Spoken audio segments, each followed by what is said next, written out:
Throughout history, leaps and bounds have been made towards the goal of equality, regardless of gender. One major activist who contributed to this continual improvement is Elizabeth Cady Stanton. A women's rights activist, mother, and wife, Stanton was a revolutionary figure responsible for giving women the right to vote, increasing income equality in the workforce, and making it more socially acceptable for women to hold positions of power. Our society would not be where it is today without the work of Elizabeth Cady Stanton.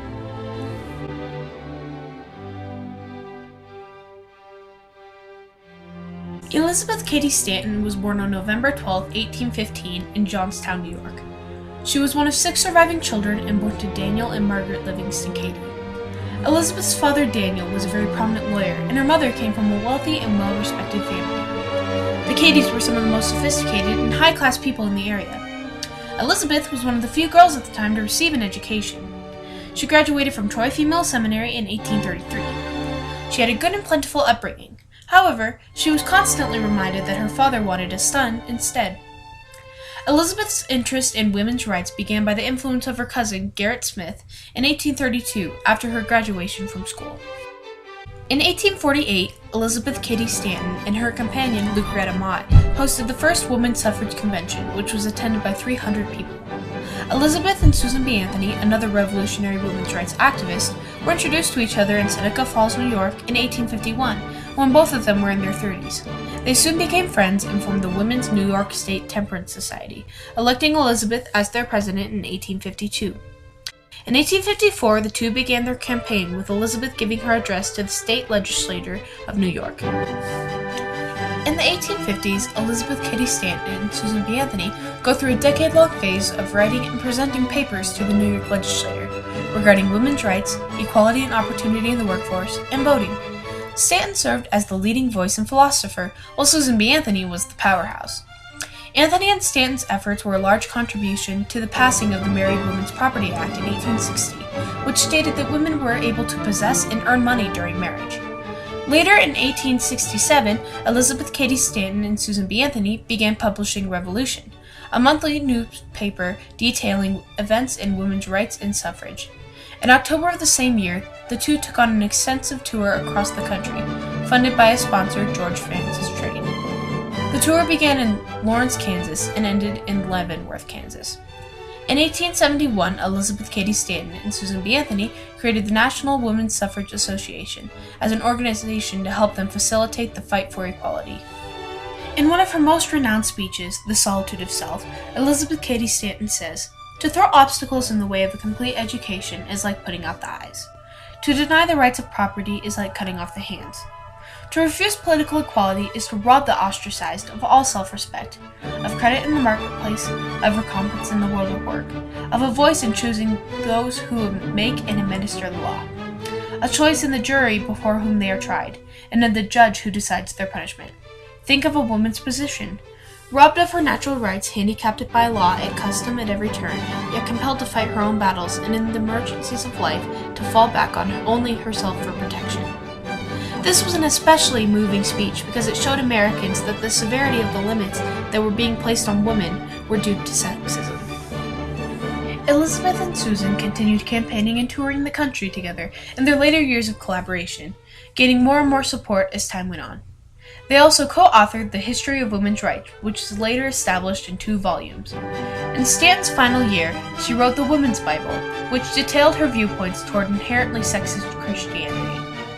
As an established figure of the time, she was able to amass support for the cause despite its slightly negative position on some aspects of Christianity.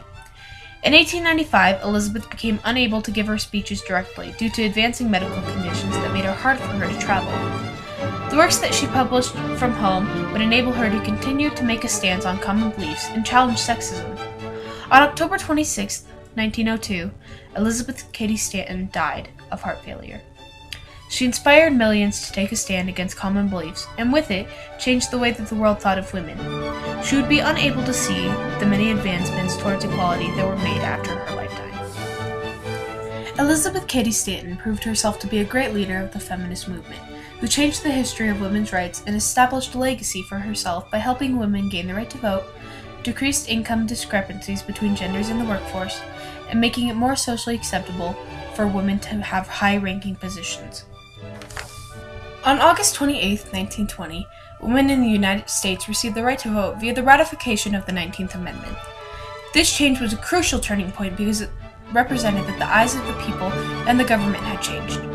Prior to this historic event, the voice of women had been silenced in the state, the church, and the home. In the speeches that Stanton gave to the public, she used the amendment to further promote the idea of feminism. In fact, when women were given the right to vote, it was a way of establishing, beyond a doubt, that men and women should be considered equals in all respects. Moreover, it was proven that women were finally being considered competent enough to make decisions about the political structure. This represents a larger difference that was made by Stanton and other feminists of the time. Collectively, they were able to reshape the way that women were seen in society. In 1961, John F. Kennedy initiated the President's Commission to study the status of women in America. This study reported numerous accounts of discrimination in the workforce. As a result, Kennedy suggested more benefits for women, such as equal pay and maternity leave. Although this opened the eyes of the American people, there was still inequality that needed to be dealt with. June 10th of 1963 was the day that the Equal Pay Act was passed. It stated that employers could not pay a woman less than a man for equivalent work. This was an important step because it stated that the work put forth by anyone, man or woman, was equal. Furthermore, it was no longer legal to pay a woman less than a man based solely on their gender. It proved that the government was making an effort to shrink the gender gap. Stanton's efforts had gotten the attention of the government, and her voice spoke for the thousands that wanted a change to be made. In 1973, it was established that women have the right to a legal and safe abortion via the final ruling of a well-known court case, Roe v. Wade. And the list goes on and on. Although we as a society have made many of the changes that needed to be made, we still have a ways to go. Pay is still not equal among men and women. One popular cultural example of this is the women dollar, which is worth only 77 cents. This is a way that people have chosen to represent the inequality that is still present today. On average, women today make 77% of the money that men in the same position do. In an effort to acknowledge and change this, people have looked into the past and at the work of Elizabeth Cady Stanton and other women's rights activists. Women struggle with inequality daily in the workplace, and many still do not receive fair treatment because of their sex. Elizabeth Cady Stanton stood up for women and created a strong foundation for feminism and women's rights. She was able to be the voice for many women who were not treated as they should be solely due to their gender. It is now our responsibility to continue her powerful legacy of positive change until true equality can be achieved. Elizabeth Cady Stanton's legacy will be respected and her goals for society will be achieved only when everyone does their best to treat both genders as equals.